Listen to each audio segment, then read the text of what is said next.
नमस्कार, मैं सुरांधा आप सभी दर्शकों का अन्नदाता कार्यक्रम में स्वागत करती हूं। हमारे देश का किसान जन का पोषक है, वो श्रम का देवता है, अन्नदाता है। उसमें ही भारत की आत्मा निवास करती है। ऐसे ही किसानों की प्रगति के लिए हम खेती बाड़ी से जुड़ी हुई बहुत सी नई लाभकारी जानकारियां लेकर हर रोज सुबह आते हैं। तो चलिए कार्यक्रम शुरू करने से पहले देखते हैं क्या है आज के अन्नदाता में। बर्ड फ्लू है संक्रामक रोग, बरतें विशेष सावधानियां।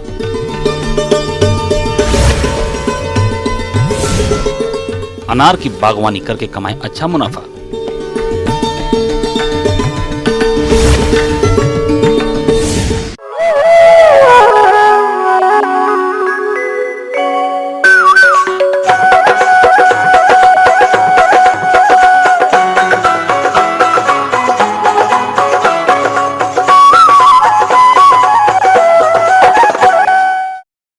राज्य में विगत कुछ दिनों से बर्ड फ्लू से पक्षियों के मरने की खबरें लगातार आ रही हैं और आज हम यहाँ पर आपको बर्ड फ्लू के संक्रमण से बचने के उपाय बताने जा रहे हैं, जिसे अपनाकर आप खुद को और अपने पक्षियों को सुरक्षित रख सकते हैं।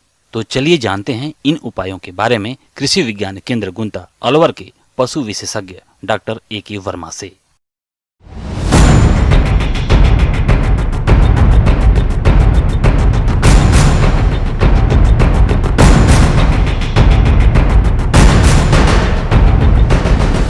जैसा कि आप लोग जानते हैं कि यह एक विषाणु जनित बीमारी है जो ज़ूनोटिक इम्पोर्टेंस की है। इसका मतलब ये होता है, ज़ूनोटिक बीमारियां उनको कहते हैं जो बीमारियां पशुओं से या पक्षियों से इंसानों में फैल सकती हैं या इंसानों से पक्षियों में फैल सकती है या पशुओं में फैल सकती है।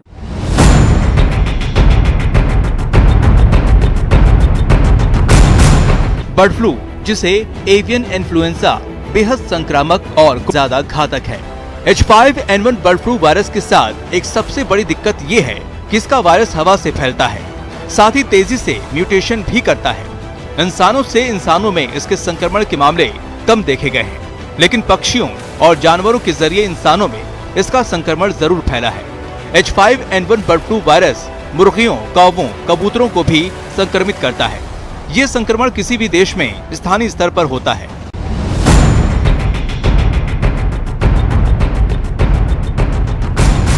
तो इस तरह की अभी न्यूज़ आया था कि कई जगहों पर जो बर्ड फ्लू है इस बीमारी के फैलने की सूचना आई थी। तो कई बार समय समय पर इस बीमारी का आउटब्रेक भी होता रहता है कुछ विशेष क्षेत्रों में, विशेष तौर से जिन क्षेत्रों में ज़्यादा मुर्गी पालन होता है वहाँ पर इस बीमारी के फैलने के चांसेस ज़्यादा होते हैं। सर्वप्रथम हमें ये जानकारी होनी चाहिए कि ये जो बीमारी है किस तरह से फैल सकती है हमारे मुर्गी फार्म पे या हमारे पक्षियों में, मुर्गियों में किस तरह के लक्षण आए, तो हमें ये समझना चाहिए कि हो सकता है कि उसमें बर्ड फ्लू नाम की बीमारी हो सकती है। सर्वप्रथम ये एक विषाणु जनित बीमारी है जो किसी भी पक्षी से दूसरे पक्षियों में फैल सकती है। यह एक देश से दूसरे देश से जो माइग्रेटरी बर्ड्स होते हैं उनके माध्यम से भी ये फैल सकती है। यदि कोई भी इस बीमारी से ग्रसित पक्षी है, यदि उसने कहीं पर बीट कर दिया है या फिर उसके नेजल डिस्चार्ज आता है या आँखों से जो स्राव आता है उसके माध्यम से भी ये वायरस एक पक्षी से दूसरे पक्षी में जा सकता है।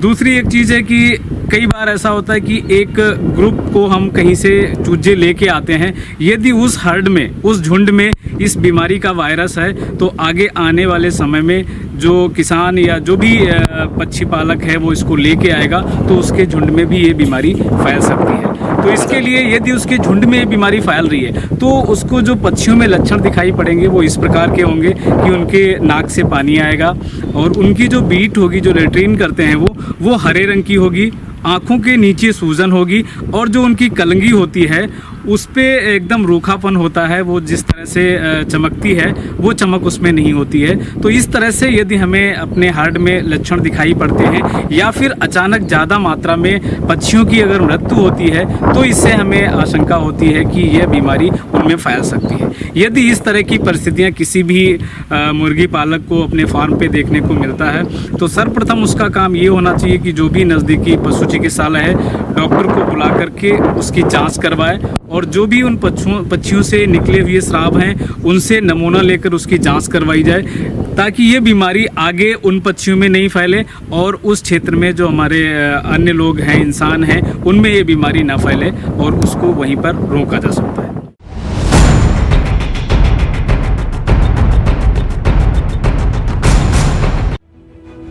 अब बर्ड फ्लू से बचने के उपाय जान लीजिए। मृत पक्षियों को छूने से बचना, अपने हाथों को धोते रहें, खुद को साफ सुथरा रखें, अपने आसपास सफाई रखें, चिकन बनाते समय मास्क और दस्ताने पहनें, चिकन को पूरी तरह पकाएं 100 डिग्री सेल्सियस पर। बाजार से चिकन खरीदते वक्त सावधान रहें।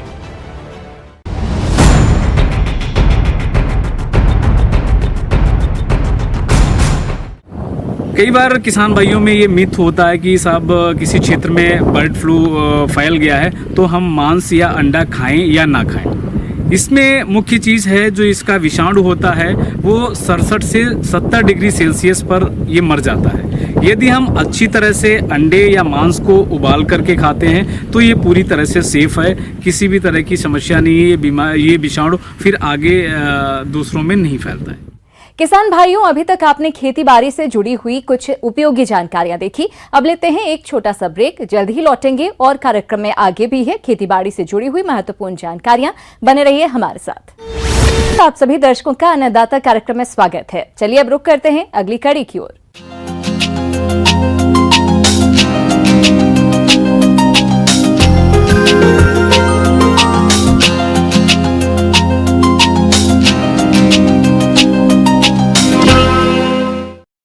हमारे प्रदेश के बहुत से किसानों ने अनार के बाग लगा रखे हैं, लेकिन इन बागों को लगा देने मात्र से ही आपको अच्छा उत्पादन नहीं मिल पाएगा, बल्कि इसके लिए आवश्यक है कि इनमें किए जाने वाले कार्यों पर भी विशेष ध्यान देवें, ताकि इन बागों से अधिक फलों की प्राप्ति हो सके।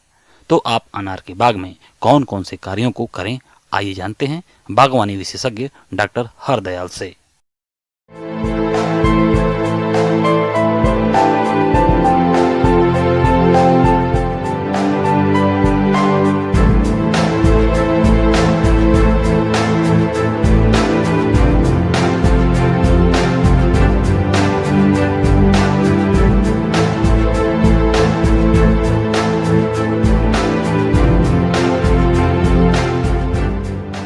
पौधे तो हर आदमी लगा लेता है, अगर रखरखाव सही ढंग से न करे तो इसके अच्छी प्रकार से फल नहीं ले पाएंगे, अच्छी क्वालिटी के फल नहीं ले पाएंगे। तो इसके लिए सबसे पहले आता है पानी, कि अगर हम इसमें बगीचा, जैसे हमारा फल देने लगा और हमने ड्रिप से बगीचा लगाया हुआ है, तो ड्रिप में एक सीक्वेंस मेंटेन कर देते हैं। अगर हम 3 दिन के बाद पानी देना, 1 घंटे पानी देना, तो वही सीक्वेंस मेंटेन करके रखते हैं।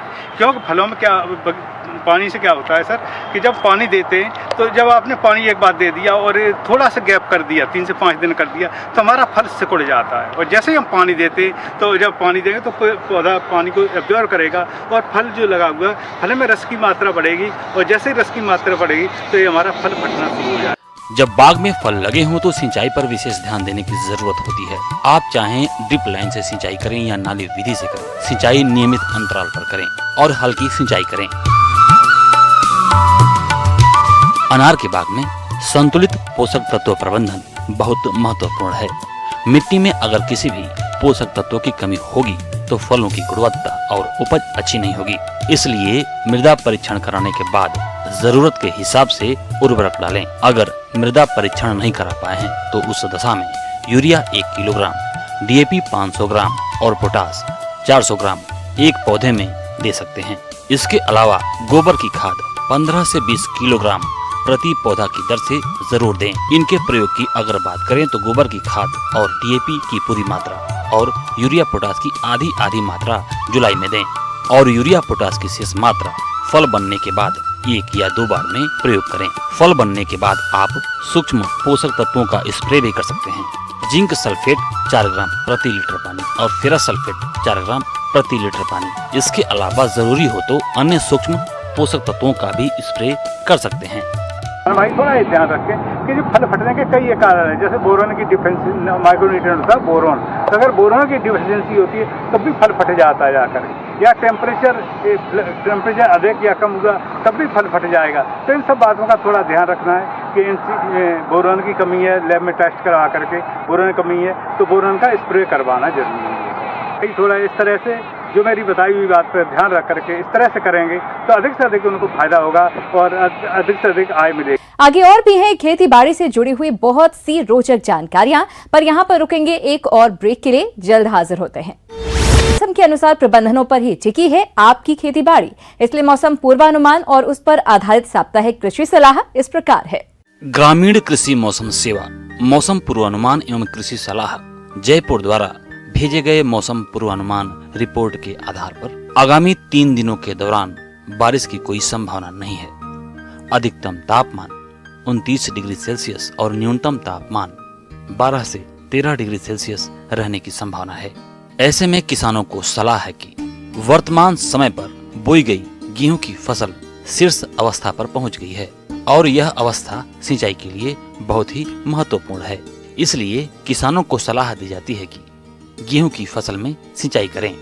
गेहूं में पत्ती की रोली रोग लगने की अधिक संभावना है। इस रोग की रोकथाम के लिए मैंकोजेब 2 ग्राम प्रति लीटर पानी की दर से घोलकर छिड़काव करें। गेहूं की फसल में अनावृत कंडवा को नियंत्रित करने के लिए संक्रमित पौधे को उखाड़कर खेत से हटा दें। चेपा द्वारा सरसों के अधिक संक्रमित होने की संभावना है। इस कीट को नियंत्रित करने के लिए इमिडाक्लोप्रिड 17.8 SL की 1 मिलीलीटर मात्रा प्रति 3 लीटर पानी की दर से घोलकर छिड़काव करें। वर्तमान मौसम की स्थिति में बैंगनी धब्बा के संक्रमण के खिलाफ समय पर बोई गई प्याज की फसल की निरंतर निगरानी की जानी चाहिए। मौसम साफ होने पर डाइथेन M45 3 ग्राम प्रति लीटर पानी की दर से घोलकर छिड़काव करें। मेथी, मटर, जीरा और धनिया फफूंदी के हमले से प्रभावित होने की संभावना है। इस रोग में पत्तियों पर सफेद चूर्ण दिखाई देता है। इसके नियंत्रण के लिए डाइनोकैप 48 EC की 1 मिलीलीटर मात्रा प्रति 3 लीटर पानी की दर से घोलकर छिड़काव करें। जल्दी बोए गए चने में फली बनने के चरण में सिंचाई देने के लिए उपयुक्त समय है। चने एवं पछेती मटर की फसल में फली छेदक कीट के प्रकोप की संभावना है। इस कीट के नियंत्रण के लिए NPB 250 LE प्रति हेक्टेयर की दर से छिड़काव करें। अगर खेतों में खरपतवार दिखाई दे तो उसे हटा दें, क्योंकि यह समय खरपतवारों के बीज बनने का समय है। अभी खरपतवारों को खेत से हटा दिया जाए तो अगले साल खरपतवारों के नियंत्रण में आसानी रहेगी। कुसमांड कुल की अगेती ग्रीष्मकालीन सब्जियों के लेने के इच्छुक किसान भाई इसकी बुआई के लिए आवश्यक आदानों जैसे बीज, खाद एवं उर्वरक, रसायनों की अग्रिम व्यवस्था कर लेवें तथा इनके बीजों को प्लास्टिक की थैलियों में बुआई कर देवें। बुआई से पहले बीजों को 2 ग्राम कार्बेंडाजिम प्रति किलोग्राम बीज की दर से उपचारित करें। थैलियों में 1/3 भाग चिकनी मिट्टी, 1/3 भाग बालू व 1/3 भाग गोबर की खाद मिलाकर एक थैली में 2 बीज बो देवें। थैलियों को रात्रि में पॉलीथीन चादर से ढक देवें ताकि उपयुक्त तापमान बना रहे। तुरई, खीरा, लौकी, कद्दू, करेला, टिंडा, ककड़ी की उन्नत किस्में इस प्रकार हैं। कद्दू की उन्नत किस्मों में पूसा विश्वास, पूसा अलंकार, अर्का चंदन का चयन करें। टिंडा की उन्नत किस्मों में बीकानेर ग्रीन, दिल पसंद, टिंडा लुधियाना, अर्का टिंडा का चयन करें। लौकी की उन्नत किस्मों में Pusa summer prolific long, Pusa summer prolific round, Pusa Manjari, Pusa Naveen, Pusa Meghdoot, Arka Vihar का चयन करें। करेला की उन्नत किस्मों में कोयम्बटूर लौंग, पूसा 2 मौसमी, प्रिया, अर्का हरित, पूसा विशेष का चयन करें।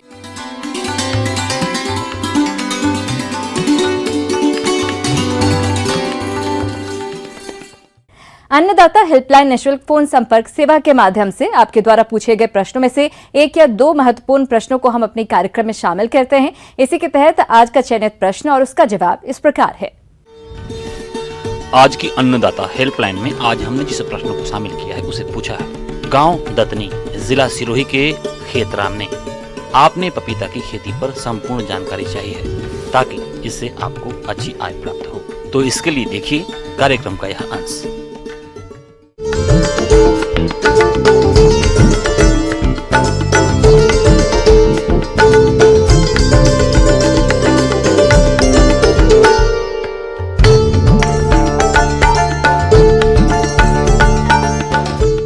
जो किसान भाई पपीता की खेती करना चाहते हैं उसके लिए सबसे पहली बात ये जानना है कि पपीता एक बहुत ही बहुवर्षीय पौधा होने के साथ ही बहुशाखीय पौधा है और यह पौधा लगभग 30 से 35 किलो से लेकर के 50-60 किलो तक उत्पादन देता है और इससे किसान भाइयों की आमदनी भी बहुत अच्छी होती है। इसके लिए सबसे पहले तो ये चुनाव करना है कि हमें किस तरह के खेतों में पपीता की खेती अच्छी होगी, वो जानना जरूरी है। वैसे खेत जिसमें जल का निकास अच्छा होता हो, जीवाश्म युक्त ज़मीन हो, उपजाऊ ज़मीन हो, उसमें के पपीते की खेती अच्छी होती है। साथ ही ये उष्णकटिबंधीय पौधा होने के साथ ही समशीतोष्णीय जलवायु में भी ये बहुत ही अच्छा परफॉर्म करता है, अच्छी खेती के लिए होता है। पपीता वाकई इस कुदरत की अनोखी देन है। पपीता कई औषधियों गुणों से भरपूर होता है, साथ ही सेहत के लिए भी बहुत लाभदायक होता है। पपीते की सबसे बड़ी खासियत ये है कि ये बहुत कम समय में फल दे देता है। इसकी उन्नतशील प्रजातियां जैसे कि Pusa delicious, Pusa majesty, Pusa giant, Pusa dwarf, Pusa Nanha या म्यूटेंट डुफार्व, CO1, CO2, CO3, CO4, Coorg honey, red lady 786, Washington, Coimbatore, कुंगहर्नी ड्यू, पूसा डेलिसियस इत्यादि उन्नतशील प्रजातियां हैं। दूसरी बात यह है कि पपीता के लिए नर्सरी बेड बनाना बहुत ही आवश्यक है। अगर आपके स्वस्थ पौधे नहीं होंगे तो उसका उत्पादन भी हम बढ़िया नहीं ले सकते हैं। बेड बनाएंगे वो कम से कम 1 से 1.5 महीने पहले बनाना है और उसकी तैयारी भी 1 से 1.5 महीने पहले करनी है। तो सबसे पहली बात है कि ये ऊंची वाली नर्सरी बनानी है जो कम से कम ज़मीन सतह से 15 सेंटीमीटर ऊपर हो और ये 3 मीटर लंबा और 1 मीटर चौड़ा जो आपको पपीता की नर्सरी होनी चाहिए। और ये भी ध्यान में रखना है कि प्रत्येक वर्ग मीटर के हिसाब से जीवाश्म युक्त आपको खाद मिलाना है। अगर वर्मी कंपोस्ट आप मिलाते हैं तो प्रति वर्ग मीटर में 2 से लेकर 5 किलोग्राम तक आप इसका उपनिवेश करेंगे। साथ ही ये देगा कि पपीता में कोई भी बीमारी न लगे, उसके लिए नर्सरी को आप उपचारित करिए। और उपचार करने के लिए ट्राइकोडर्मा का विरिडी का प्रयोग कर सकते हैं जैविक उपचार में। अगर रासायनिक पर उपचार करना चाहते हैं तो फॉर्मल्डिहाइड का उपयोग करेंगे हम, कि उससे उपचारित करके हम अपने नर्सरी को बचाएं। फॉर्मेलिन से सिंचाई करने के बाद उसको हम 1 महीने तक पॉलीथीन से ढक देंगे कि जिससे कि वो जो भी वाष्प होगा उससे जितने भी उनके जीवाणु हैं वो मर जाए। और उसके बाद ही आप पपीता का बीज उसमें उपनिवेश करें। और ये उपनिवेश करने के लिए कम से कम 3 से 4 दिनों तक वो आपको नर्सरी बेड को आपको खुला छोड़ के रखना होगा कि जिससे कि उसकी गंध और उसकी मात्रा को निकल जाए और इसमें अंकुरन अच्छा। पपीते स्वास्थ्य नर्सरी तैयार करने के लिए बुवाई से पहले बीजों को उपचारित जरूर करें, क्योंकि शुरुआती अवस्था इसके पौधों पर कई रोगों का प्रकोप होने लगता है। इससे बचने के लिए कार्बेंडाजिम 1 ग्राम से प्रति किलोग्राम बीज को उपचारित करें। फिर पॉलीथीन बैग, प्रोटे या नर्सरी में बीजों की बुवाई करें। अगर आप नर्सरी में इसकी बुवाई कर रहे हैं तो बीजों की लाइन में बुवाई करें, इससे बीजों का अंकुरण अच्छा होता है। और नर्सरी में बोने के लिए आप जो है कतार से कतार की दूरी, जो नर्सरी में एक पौधे से दूसरे पौधे की दूरी होगी 1 सेंटीमीटर होगी और कतार से कतार की दूरी 5 सेंटीमीटर से लेकर के 10 सेंटीमीटर के बीच रखेंगे। नर्सरी को अगर आप मच्छरदानी से ढक के रखेंगे या आप नेट से ढक के रखेंगे तो उसमें जो शुरुआती दौर में कोई भी कीटों का प्रकोप नहीं होगा, जिससे कि हमारे स्वस्थ पौधे बनेंगे।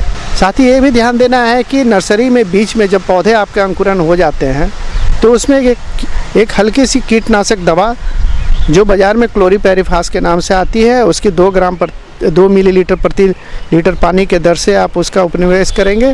और साथ ही उसमें ब्लू कॉपर का एक छिड़काव कर देंगे जो 2 ग्राम प्रति लीटर पानी के दर से घोल बना करके, ये दोनों दवा एक साथ मिला करके आप शुरुआती दौर में 15 से 20 दिनों के बीच में एक बार छिड़काव जरूर कर देंगे, जिससे कि कीट और रोगों का जो प्रकोप नर्सरी में बढ़ रहा है उससे रोका जा सके।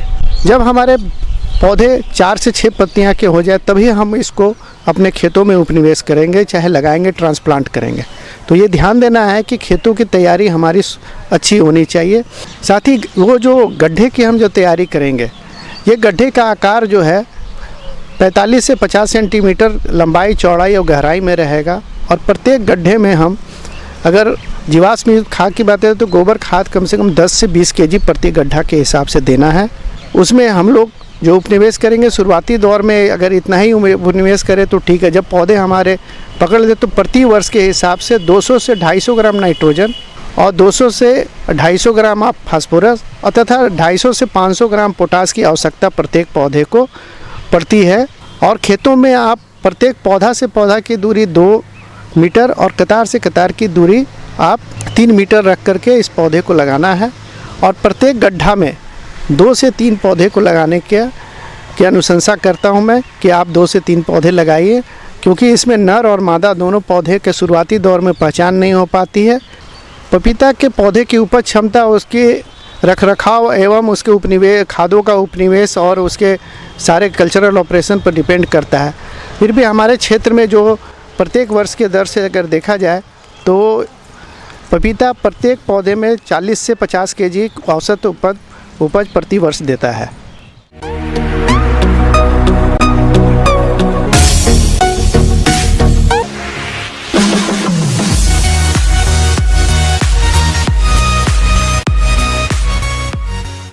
आइए अब एक नजर डालते हैं राज्य की कुछ चुनी हुई मंडियों के प्रमुख फसलों के बाजार भाव पर।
किसान भाइयों, अन्नदाता आपकी सेवा के लिए संकल्परत है। कृषि संबंधित समस्या एवं सुझावों के लिए आप हमें इस पते पर संपर्क कर सकते हैं।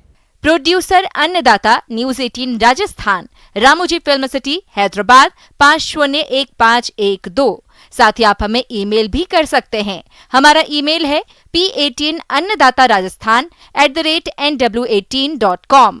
इसके अतिरिक्त आप हमें निःशुल्क हेल्पलाइन नंबर 180041921555 पर सोमवार से शनिवार सुबह 10 बजे से शाम 4 बजे के बीच संपर्क कर सकते हैं। किसान भाइयों, अब समय हो रहा है आपसे विदा लेने का, तो हमारी पूरी अन्नदाता टीम को दीजिए इजाजत। कल फिर आपसे मुलाकात होगी कृषि संबंधित कुछ और महत्वपूर्ण जानकारियों के साथ। नमस्कार।